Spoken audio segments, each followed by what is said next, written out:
In the Disney movie Brave, we find a mother and her daughter at odds, like most other Disney movies, right? The mother expects her daughter to become an elegant lady and to marry the firstborn son of a powerful chieftain. The daughter, however, is more interested in archery than refinery and does not wish to marry and wants to take control of her own life.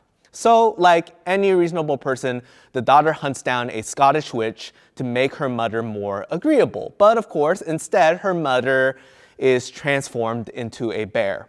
And what follows is the usual plot of a Disney movie where two people or more go on a journey to learn from their mistakes, grow as individuals, and eventually we all arrive at their happily ever after. Eleanor learns to embrace her daughter for who she is, and Merida learns to honor her mother despite their differences. And their ability to forgive and reconcile is ultimately the real magic that breaks the witch's curse and nets Disney over $500 million in revenue. Now, if that was all that Disney's Brave was, it would be a mid-tier movie. But what elevates it, in my scholarly opinion, is the subplot concerning Mor'du. Mor'du, like Merida, fought with his father about the future of his family's kingdom. Mor'du also sought out a Scottish witch, the same Scottish witch, to get what he wanted. There is, however, one big difference between Mor'du and the daughter Merida. Mor'du, at the end, chose what he wanted over the relationship. And the result was that Mor'du is cursed to be a bear, his father dies estranged from his son, and the entire kingdom collapses. Now, usually, Disney tries to clean up these kinds of tragedies, but in this movie, Mor'du operates as an antithesis to Merida. And I think that was 100% the right move, because that is what makes Merida and Eleanor's story even more meaningful. The possibility that Merida and Eleanor may have never broken the curse and remained at odds permanently. What Brave does so well is that it shows us, it presents to us two very real possibilities in any parent-child relationship. Either there is growth, understanding, and healing after conflict, like Merida and Eleanor, or there isn't, like Mor'du and his father. And in the case of David and Absalom, what we'll see is that they chose the latter.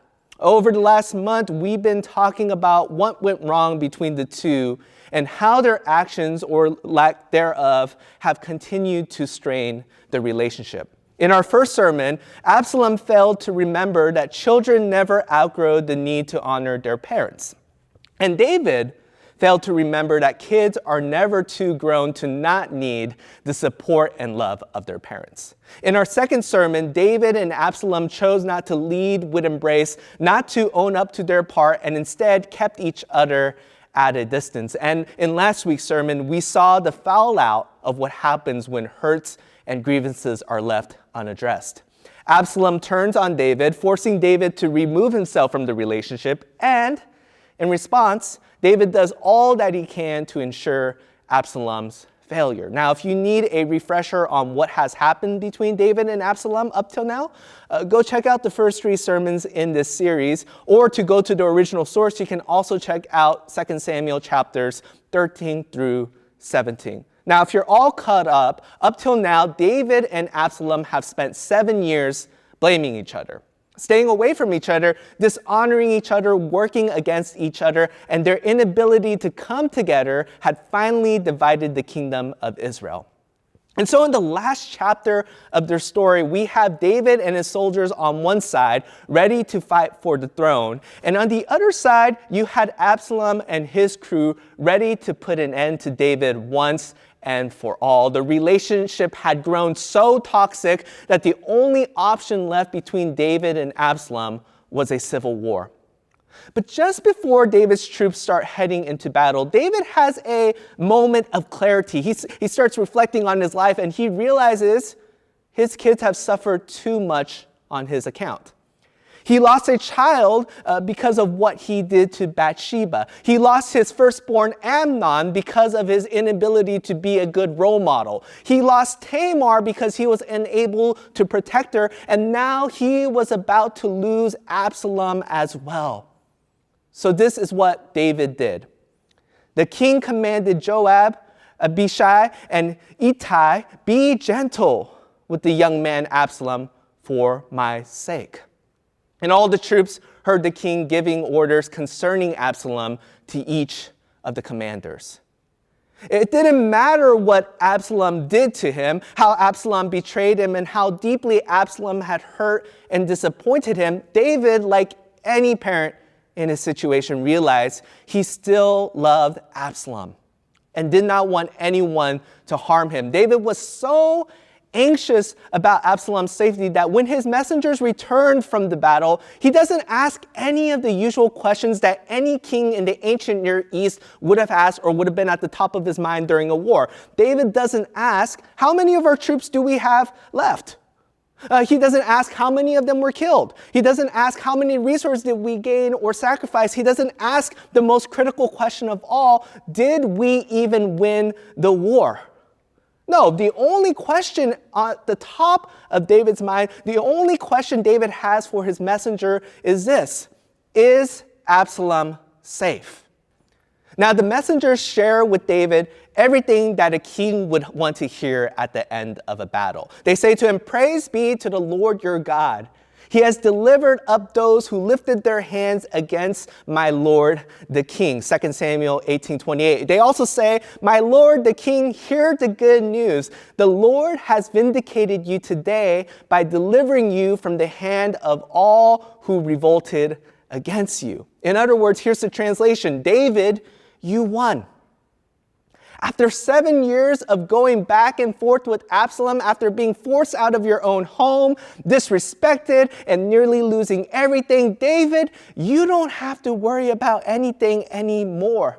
The people are for you. The troops have you back. The throne is yours. Absalom is dead, and you win. And yet the only thing that David could hear in that good news was the really bad news that he lost yet another son. It says this in 2 Samuel: the king was shaken. He went up to the room over the gateway and wept. As he went, he said, "Oh, my son Absalom, my son Absalom, if only I had died instead of you. Oh, Absalom, my son, my son." At the end of the story, it no longer mattered to David that he won the war, that he reclaimed the kingdom, or that everyone thinks he is in the right. The only thing that mattered to David was that Absalom was gone and that it was too late. When it comes to our relationship with parents or our children, oftentimes we can get so caught up with winning the fight against each other that we forget that the most important battle is fighting for each other.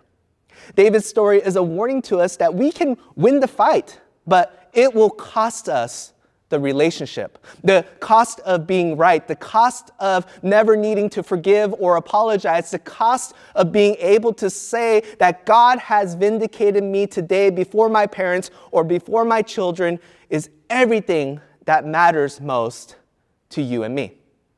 So the question is, how can we fight for the relationship instead of fighting each other? How can we learn from David and Absalom and not repeat their mistakes? Well, I think a good person to turn to would be Jesus, who once said, "A good person produces good things from the treasury of a good heart, and an evil person produces evil things from the treasury of an evil heart. What you say flows from what is in your heart." In other words, what we say to each other matters. But even more critical is where our hearts are at before we approach one another.